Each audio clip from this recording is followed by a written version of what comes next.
Hola, mi nombre es Erika Jiménez de TPS Armoring, aquí en Palmas 810 en Lomas de Chapultepec. Tengo hoy la bendición de poder tener uno de nuestros grandes amigos durante muchos años. TPS ya tiene 34 años en la industria del blindaje y de verdad me siento muy grata y muy contenta de poder tenerte al maestro Antonio Gómez Carvajal. De verdad, muchísimas gracias por aceptar esta oportunidad de ser parte de este proyecto TPS, el podcast. Gracias a ti, Erika. Te agradezco la distinción y el honor. Gracias, maestro. La verdad es que, híjole, yo quisiera ir como más a la materia y poder presentarles, porque, maestro, es para mí, hasta yo me siento un poco más nerviosa. El maestro Antonio Carvajal tiene una carrera por muchísimos años. Sé que te acabas casi ya de jubilar. Así es. De que se imaginen cuánto tiempo ya tiene en esta carrera. Tiene una formación súper sólida en lo que es el tema de criminología y criminalística.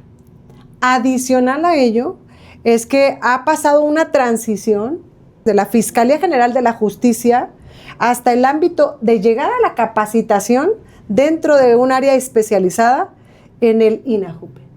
Ahora, para la gente que no sabe qué es la INAJUPE, platícanos. ¿Qué es?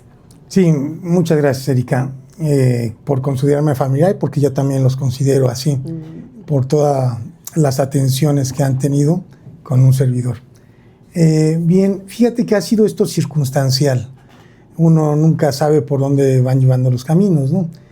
Yo vengo del área del derecho. Yo fui 9 años abogado en un banco, en donde pues el perfil no era muy de mi agrado, pero al fin abogado. Y hubo la oportunidad, observé una convocatoria en la Fiscalía, en la Procuraduría General de Justicia en ese entonces, y pues concursé por una plaza como perito criminalista en una especialización. Y tuve la fortuna de quedarme, en donde primeramente el tema no es cualquier cosa, claro. Es el enfrentar a muchos temores, a muchos tabús, a lo desconocido en la materia. Y egresé como perito técnico y siendo abogado, pues se me facilitó un poco más porque ya traía los conocimientos de la facultad.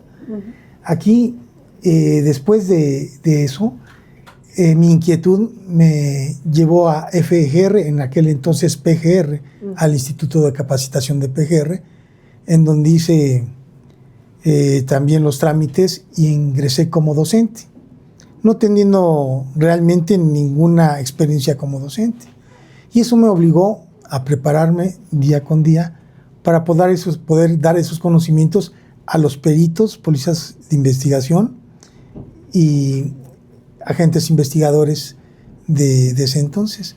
Entonces nos fuimos preparando y se dio también al mismo tiempo un curso de moralización, profesionalización para todo el personal de la Procuraduría General de Justicia, y se tenía que pasar peritos, ministerios públicos y agentes del Ministerio Público para que coordinaran las labores y hiciéramos mejor trabajo en la integración de lo que es la averiguación previa en ese entonces.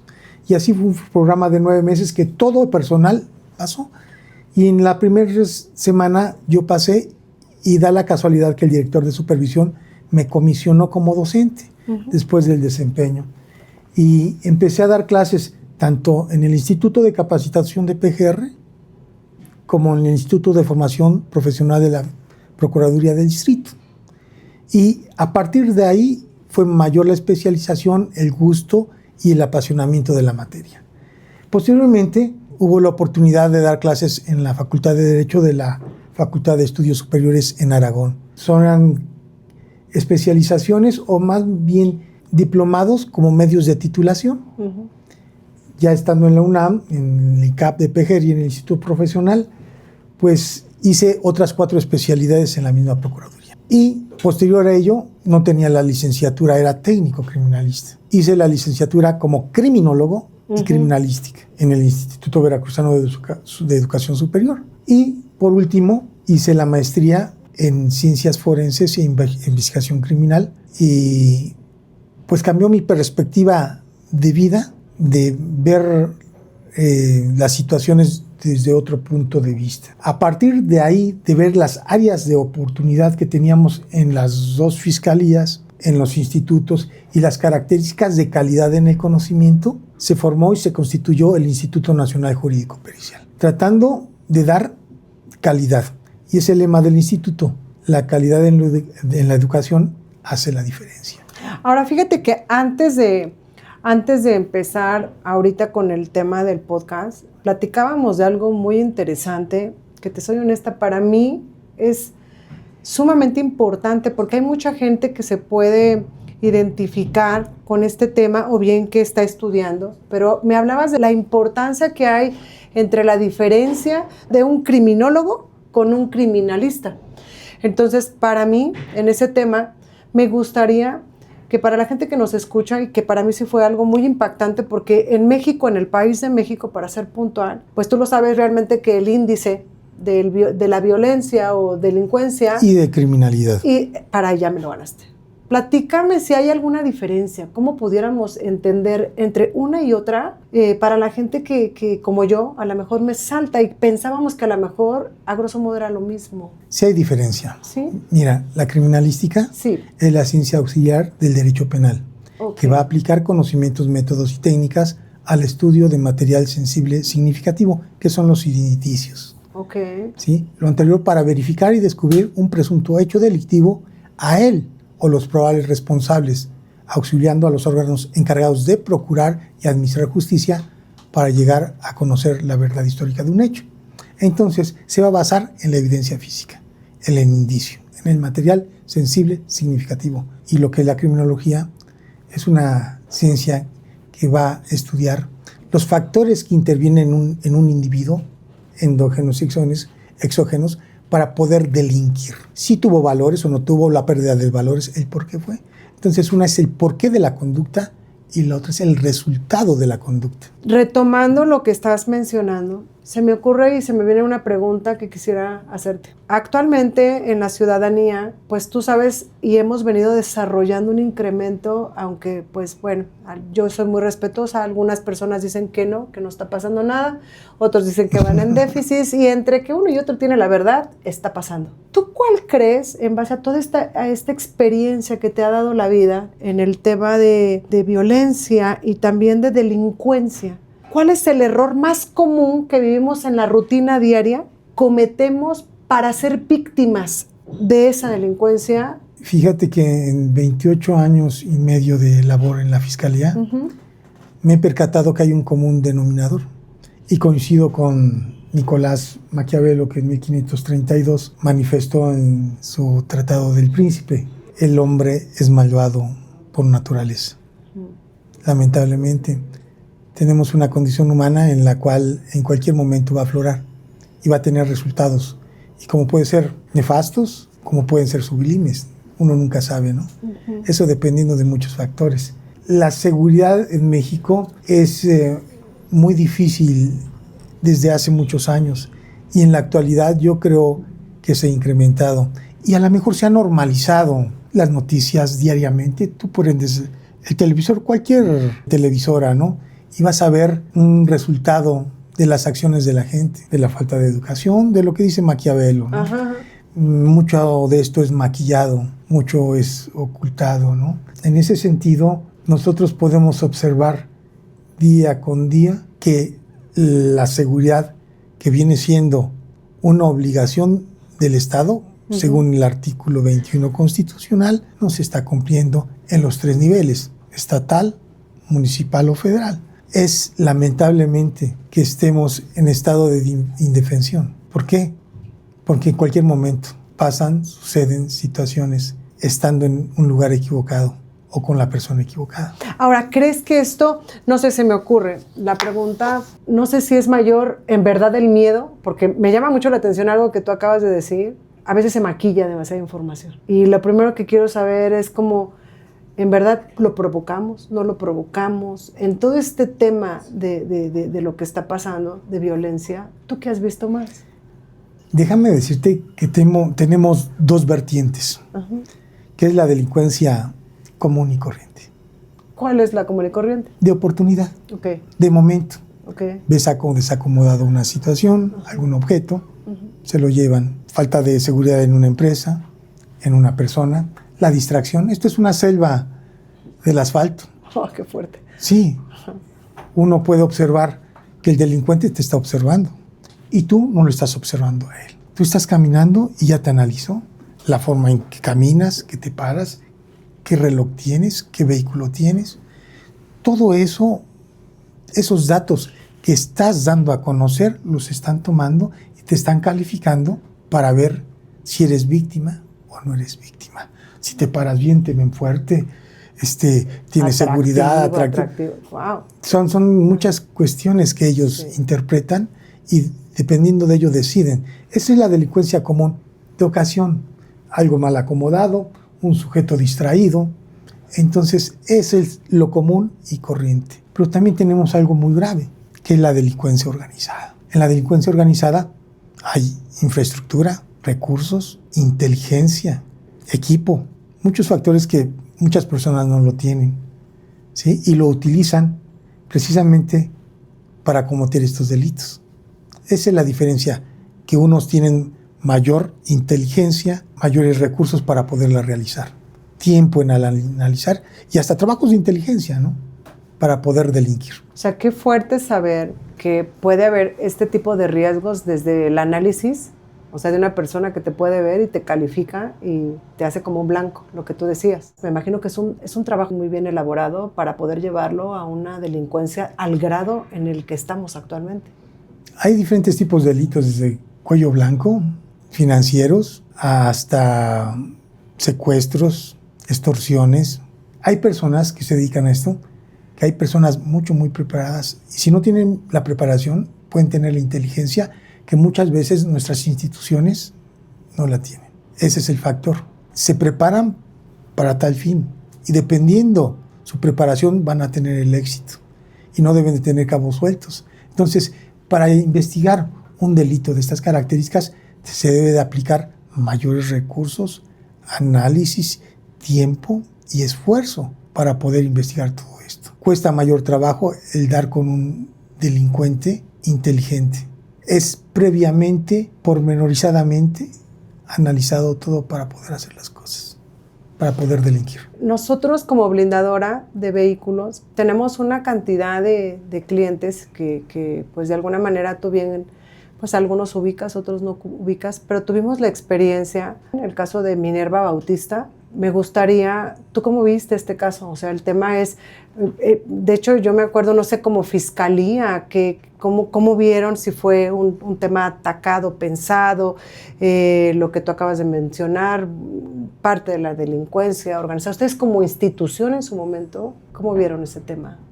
Sí, realmente ese tema fue en el estado de Michoacán. Ajá.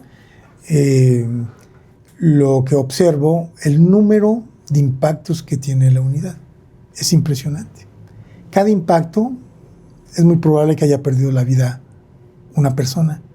Creo que fueron más de 400 impactos. Sí, estamos hablando de casi 800. Fíjate que hasta 800. Yo me acuerdo que cuando fue el tema del peritaje, se menciona que eran más de 2,000 casquillos en la parte de afuera de la exageración, o sea, tan fuerte para tener una emboscada como lo tuvo ella. Si tomas en cuenta la función de cada cartucho, Sí. de cada bala, Sí. de cada arma, es el privar de la vida, es acabar la vida. El daño que hace cada bala y que haya sido un éxito es, yo creo que para la historia, ¿no? Agregando los artefactos explosivos que encontraron. ¿Sí? Entonces, si con un solo disparo puedes privar de la vida, imagínate con 2,000, es algo para mí increíble el que con un blindaje de estas características pudiste preservar tu vida. Eso no tiene ningún precio, ¿no? ¿Sí?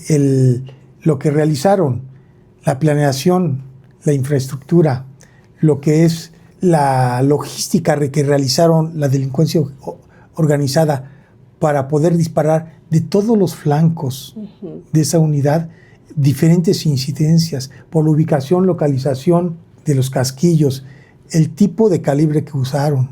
Entonces, estamos hablando que no tiene precedente esto. Me decían, de hecho, que al ser un impacto y una emboscada tan violenta en una vía pública, donde había algo pues realmente que no era controlable y que, como bien lo dices, la vida juega un papel súper importante y crucial en un momento como estos.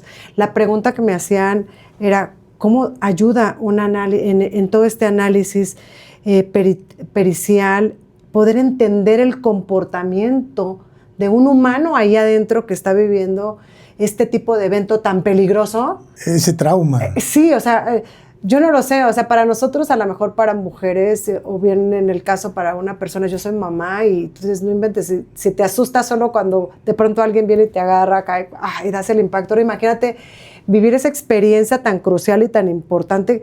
La pregunta era como, ¿cómo puede ser el análisis para ti de un sector tomando un peritaje acerca del comportamiento de una persona que está ahí adentro viviendo una experiencia así tan terrorífica? Pues esto, las personas que están en el interior, ya estamos hablando del conductor, que debe estar preparado para superar ese evento. Y en la preparación de ese evento es qué voy a hacer en el momento de ese evento, qué reacción y qué acción voy a tomar posteriormente. El proteger al personal, al que está en el interior, es la prioridad, su vida y su salud. La reacción, he tenido casos que no están preparadas las personas, que les dan la unidad y llévatela aquí y allá, pero no saben qué hacer, y en el momento ellos han sacado sus armas y han disparado de adentro hacia afuera, haciéndose daños esos mismos. Como en el 98 vino el procurador de Tlaxcala a la Ciudad de México, y en el Metro Puebla se estacionó y no había muy buena señal, abrió la puerta. Al momento de abrir la puerta y estar hablando por teléfono, llegaron 2 individuos, uno de cada lado, amagándolos. Pero da la casualidad que el procurador de Tlaxcala se encontraba en la parte delantera, a un lado del conductor, y un policía de investigación, el policía judicial en ese entonces, estaba en la parte posterior. Se desató la balacera a fuego cruzado de los dos lados, pero lo curioso que ninguno de los dos le dio al procurador de Tlaxcala. Oh, Dios mío, se atacaron entre ellos mismos. El que le pegó en el brazo derecho fue su mismo guardaespaldas. Al momento de disparar y abrir la puerta, entra y sale el proyectil, y es el trazo de trayectorias y el estudio criminalístico que se realiza del hecho. Entonces, estamos viendo que no nada más es el trauma de la agresión que está sufriendo, sino la preparación que debes de tener para afrontar y tener una reacción adecuada al estímulo. ¿Se debería de tener una educación mental desde pequeño, maestro, en las escuelas?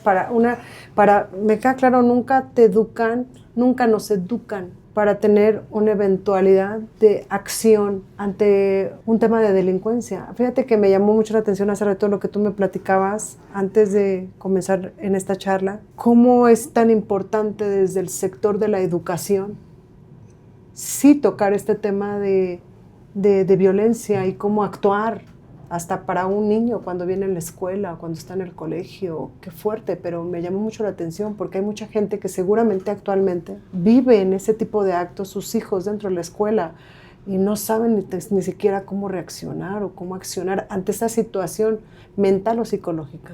Hay 2 vertientes de educación. La primera de ellas es en casa. Si los padres no tienen la preparación, la perspectiva, visión o conocimiento, no lo podrás transmitir. Y vamos creciendo con adolescencia de muchas circunstancias. Por lo tanto, no tienes el conocimiento. Y la otra, el escolar, por parte oficial o particular. Yo siento que se deben de tener programas de seguridad y protección al infante, con una perspectiva distinta a la que estamos manejando, en donde se pueden acabar vicios de años en todo sentido, desde protección personal y familiar. Hay muchos delitos que en la actualidad ya no debe haber, pero también no es posible con los medios electrónicos que tenemos, con el celular, el internet, etcétera, sigamos viviendo ese tipo de situaciones y con toda la información que tenemos sigamos en esa ignorancia. ¿Por qué crees que esa ignorancia no es porque o nos resistimos, porque no se puede, porque no hay recursos o porque no nos interesa? No hay programas específicos. Anteriormente en la televisión, mucho ojo, cuestiones, alabo ese tipo de situaciones, pero son programas momentáneos. Debe haber un programa en el cual haya concientización y ubicación del menor para años futuros, porque si te pones a pensar, parte de ahí todo, de la infancia. De lo bueno, lo malo que hayas vivido, vas a tener los resultados posteriormente de esas vivencias. Serían traumatismos psicológicos, porque no son traumas. Trauma es la violencia. Ajá. Y traumatismo es el resultado de la violencia. Por lo tanto, necesitamos tener programas de protección y seguridad en todo sentido. ¿Cómo se pudiera capacitar en base a tu experiencia o aconsejar? Hace pocos días escuchaba acerca de un extravío de damas, de señoritas, que pues tuvieron ahí un tema que simplemente desaparecieron. ¿Cómo puedo prevenir? O sea, ¿cómo alguien puede aconsejarme teniendo un vehículo blindado y no teniendo un vehículo blindado? O sea, aquí la pregunta va, ¿qué me aconsejas? ¿Cómo prevenir? ¿Cómo comportarme? ¿Qué hacer? ¿Qué hay en mí que esté a la tarea de controlar ese tema para evitar ese tipo de alcance en la sociedad? Mira, tanto blindados como no blindados, se debe de tener observación en tu entorno. Salgo, quién está afuera, quién está adentro, desde el interior de la casa, mirillas para ver qué vehículos, personas se encuentran. Qué buen punto acabas de decir. Y no lo tenemos. Uno hace las cosas, todas las acciones mecanizadas, sin ninguna conciencia de qué me puede pasar. O tanto tiempo que estamos metidos en el celular. O sea, hoy en día, tanto tiempo que estamos parados y no observamos ni volteamos a ver a ningún lado. Las nuevas generaciones, tenemos ahorita el gran problema del celular. Accidentes, distracciones, la pérdida de tiempo que tenemos. Tienen cosas excelentes, magníficas, información, pero hay que saberlo manejar, porque si no, te absorbe y se vuelve un vicio. Y te quita la atención de lo que debes realmente. Estás viviendo sin ver la vida y estando en un dispositivo de este tipo, lo que no te va a permitir ver más allá de tu teléfono. Me hace recordar un tema que decía una persona hace tiempo. Pues yo tuve todo el vehículo blindado y todo, pero la verdad es que no me atacaron, pero me embobé, choqué por estar en el celular, ¿no? O sea, con todo el vehículo blindado. Tener rutas diversas. Ese es un buen punto importante. Saber a dónde se va, las características del lugar, de iluminación. Hay barrios peligrosos, hay unos menos peligrosos. El círculo de personas con que me encuentro. Familiares, amigos, compañeros de trabajo, vecinos. Normalmente toda información para la delincuencia organizada vamos a tener que viene de adentro. Estamos durmiendo con el enemigo y es lo que dijo Maquiavelo. Sí. Maldad, envidias, tantos sentimientos que no son nobles y que hacen actuar a las personas. El dedo, el paso de información, no exhibir riquezas, no hablar de más. El hablar, cualquier situación, voy a comprar, voy a tener, voy aquí, voy allá. Eso es un dato en el cual no se deben de enterar nadie qué es lo que vas a hacer. ¿Por qué? Porque se toma esa información y puede ser predecible. Entonces, no compartir, rodearte en un círculo de confianza. Ese círculo de confianza debe de estar asegurado para que no puedas tener sorpresas y aún así. Yo haría esas recomendaciones. Si tengo un vehículo blindado o no, pues me subo adentro del inmueble y me salgo en el vehículo si fuera del inmueble. Igual al llegar me meto al inmueble y no doy oportunidad a poder tener algún contacto externo o salirme. Las ventanillas nunca bajo, para eso son blindados, ¿no? Fíjate que a mí sí me cuesta a veces explicarle esto a los clientes y qué bueno que tú como maestro en este tema y experto en el tema, pues a veces sí es un tema para ellos explicarles por qué es tan importante el vehículo blindado. ¿Por qué los cristales no bajan en su totalidad como si fuera un vehículo convencional? Decía una señora, es que lo que pasa es que necesito que el cristal baje en su totalidad, pues porque a veces tengo demasiado calor y yo decía, préndale el aire, pero no puedes bajar todos los cristales. No, pero es que mire, otro decía, es que hasta quiero que el quemacoco se abra. Qué buen punto acabas de tocar, porque por más a veces de que trates de explicarle a la gente, es un vehículo blindado, o sea, es un vehículo exclusivamente para su función, solamente salvaguardarte la vida. Debes de ver el costo-beneficio. Sí. Mi gusto es este. Ok, estoy pagando por el blindaje, pero las recomendaciones son estas. Sí. ¿Sí? Yo te aseguro que si sigues el manual, no vas a tener ningún problema. Aparte de toda la que es la preparación del que conduce, es primordial, ¿no? Pero debes de seguir el manual A, B, C y cumplirlo, y yo te aseguro que vas a tener éxito. Aparte, perdón que me ría, pero acabas de dar otro punto que es una área de oportunidad de muchos de nosotros. Compramos siempre las cosas y lo que menos yo creo que leemos es como de, pues yo ya me imagino cómo funciona y no leo el manual. Es flojerita. Es muy importante, o sea, el sigue la instrucción, o sea, es lo más recomendable, o sea, no es como aquella invitación de lo mejor para ti es que tengas el vehículo blindado y que realmente los cristales pues puedan estar completamente cerrados por un tema de seguridad. Entra un arma, realmente, entra un pulso cortante para poder hacer daño. No, y siempre estar en movimiento, Claro. no quedarse parado en un lugar que no conoces, que no es tu ámbito, y siempre estar en movimiento. El movimiento indica mucho, el movimiento es vida, ¿no? Si te quedas estático, estás en la mira. Ahora, quiero hacerte esta pregunta porque aparte tú das capacitaciones constantes y te has dedicado tantos años en la formación de ciencias jurídicas y periciales, ¿no? Son muchos años de vida, de toda la sabiduría que Dios te ha dado, hombre. Pero, ¿tú por qué crees que es bien vital para los escoltas y los choferes ejecutivos, que en este caso es un personal de seguridad privada o bien del sector, cualquiera que se llame, pueda tener esa importancia para que puedan comprender los conceptos básicos de la preservación en la escena, cualquiera que sea, en este caso si hubiera una escena de crimen? Muy bien, fíjate que siempre hago hincapié, soy muy escrupuloso en lo que respecta a la materia en cuanto a términos, ¿no? Y es bueno decirlo, escena de crimen, vemos muchas Hollywood, películas de Hollywood. Efectivamente, series televisivas estadounidenses y la escena de química, que el ignoto, cuestiones de ese tipo, ¿no? Y está bien para la gente común, pero ya cuando es uno profesional debe tener un lenguaje fino, depurado, característico.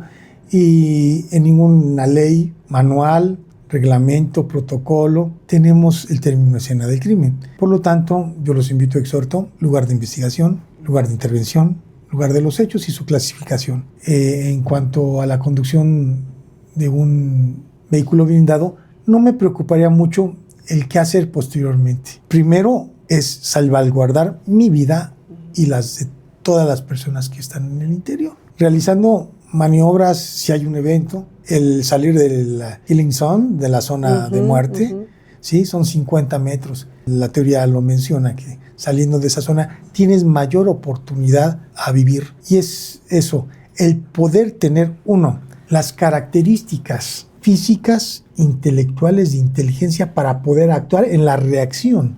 La técnica para poder salir de eso es primordial, es instinto para sobrevivir. Aparte me llama demasiado la atención la importancia de la capacitación. O sea, porque pocas veces se invierte en este tema de capacitación para reaccionar. O sea, son eventos fuertísimos. Debe estar capacitado física e intelectualmente, técnicamente. No es lo mismo manejar un carro común a un carro blindado, en peso, tamaño, potencia. Saber qué hacer, en qué momento y cómo hacerlo. Las vueltas. Una vuelta en un carro tan pesado no es fácil, no es sencillo. Entonces, debe de haber previa capacitación en todo sentido en el manejo del auto. Y ya posteriormente ya nos podemos preocupar en lo que dices. Ya teniendo una seguridad, acercarme de la zona del evento a una corporación policíaca, patrulla, militar, donde ya me sienta seguro, doy notificación inmediatamente a las autoridades, a los medios de atención, médicos, protección civil, policial, y ya después de eso ya me puedo preocupar de qué voy a hacer posteriormente. No tocar, no mover nada, dejar tal cual como se encontraba el vehículo. No manipular absolutamente nada. Esa sería la recomendación. Yo sé que se pone muy bueno el tema, pero yo te tengo que preguntar, porque no me quiero quedar ni siquiera con la duda. Sí. Yo sé que la gente a lo mejor está súper picada con el tema. ¿Qué es lo más fuerte que has visto en toda tu carrera como criminalista, criminólogo, perito? De verdad sí me gustaría escuchar qué es lo más fuerte que tú has visto y que has sido participante también, ¿por qué no mencionarlo? Y aunado a esa pregunta, también me gustaría otra, que venga sobre eso. ¿Qué le pudieras aconsejar, aún incluyéndome a mí como mujer y a muchísima gente que nos escucha, padres, mamás, hijos? ¿Cuál es nuestra área de oportunidad como mexicano para poder tener precaución ante esta violencia que vivimos actualmente en el país de México? Son 28 años y medio de servicio, en donde he visto una diversidad de asuntos que dejan impactados, desde asuntos relevantes hasta delincuencia común y corriente. No cabe duda que los homicidios es la piedra angular del estudio criminalístico. Me impacta los homicidios a niños, me impacta los abusos, las violaciones, me impacta, pero hay que hacer algo y hay que hacerlo bien. Ahora bien, he tenido muchas intervenciones en agresiones con arma de fuego a vehículos. Y es muy interesante el trazo de trayectorias, incidencias, determinar mecánica de hechos, posición víctima-victimario. Es apasionante el establecer qué sucedió antes, durante y después con base a la evidencia física. Y un fundamento y un sustento técnico, científico en cierta parte. Hemos tenido casos con mucha violencia de padre que mata a madre, 3 hijos con escopeta y después se suicida. Cuestiones de ese tipo que son cosas muy, muy difíciles y no se debe de perder la objetividad en el estudio. En lo que respecta a tu segunda pregunta, podemos recomendar que el Estado de ninguna manera te va a dar la protección y seguridad que tú requieres o que requiere cualquier mexicano. Los millones de personas que vivimos en el mundo y en México sobrepasa a las capacidades del Estado, y no porque sea débil, simplemente porque no es su prioridad. ¿Qué es lo que puedes hacer? Protegerte tú. ¿Cómo te puedes proteger? Con conocimiento, con cultura, perspicacia, con el interés y gusto y en la inteligencia de que estás protegiéndote no nada más tú, sino tu familia. ¿Qué puedo hacer? Tener las medidas de seguridad necesarias. Si no me la da el Estado y yo tengo los medios, yo voy a buscar esos medios para que estén bien. No voy a dejar cabos sueltos. La responsabilidad que tengo en mi familia, en mis seres queridos, es una muy buena opción, un blindaje. Yo creo que es mejor que un seguro de vida. Wow, ¿por qué?